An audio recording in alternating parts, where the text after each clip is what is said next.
তার নাম হামম প্রমোদ। হামম প্রমোদ এখন আপনাদের পরিচিত কবিতা পড়ে শোনাবেন।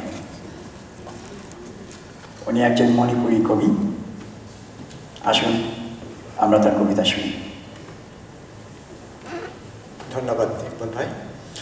আসলে এটা বাংলা ভাষা এবং বাংলা উৎসব, যদিও আমি মণিপুরী তারপরেও আমার চেতনায় কিন্তু বাংলা, কারণ আমি বাংলাদেশে জন্মগ্রহণ করি। সেই হিসাবে আমি মণিপুরী লেখা আমার একটি কবিতা কিন্তু বাংলায় ট্রান্সলেশন করা হয়েছে, আমি ওইটাই বেশি লিখছি আজকের জন্য।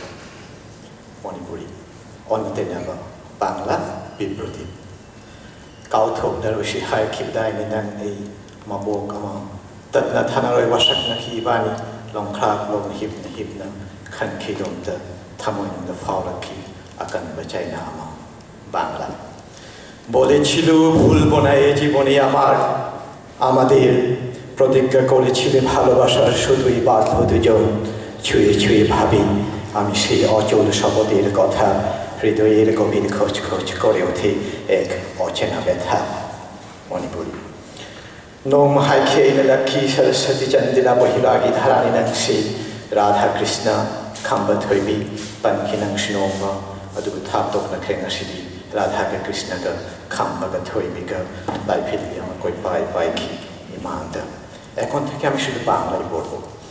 একদিন আমি বলেছিলাম লক্ষ্মী সরস্বতী চণ্ডী বেহুলার ধারা তুমি, তুমিও বলেছিলে রাধা কৃষ্ণ খাম্ব থৈবীর অমর কাহিনী। কিন্তু আজ রাধা ও কৃষ্ণ খাম্ব থৈবীতে দূরত্ব অনেক।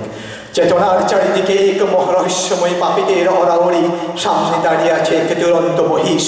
হিংস্র কুকুরের গর্জন ভেসে আসে খ্যারি খ্যারি, পলায়ন করে মা কালীর ভুলের বাসন দিতে হচ্ছে রক্তাক্ত জিহ্বা। হঠাৎ কোথা থেকে যেন পালিয়ে এলো সম্পূর্ণ বিভ্রষ্ট হয়ে সীতা দ্রৌপদী মাইনু প্যাঞ্চা এক উন্মুক্ত ময়দানে। আর অন্ধ গহ্বরে আত্মধিক্কারে হাত রাখতে থাকি দেবরাজ ইন্দ্র জিউস পাখাম্ব মহাদেব রাবণ দুর্যোধন আর নামবানের দুচোখে অশ্বসিক্ত আজ। ক্লিওপেট্রা মোনালিসা সন্দেমনি হাসিতে প্রশান্তি খুঁজতে গিয়ে দেখি চুপ চুপ রক্তে রঞ্জিত হয়ে আছে স্নাগ্র থেকে নাভিমূল। কে তুমি বসে আসো পুষ্পরথী, হৃদয়ের স্পন্দনে তুমি কি বিচলিত নও? একবার তাকিয়ে দেখো চেতনার শাশ্বতী, বলে যাও একবার কি।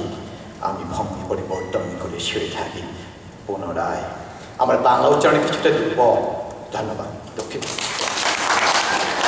অনেক ধন্যবাদ। আমাদের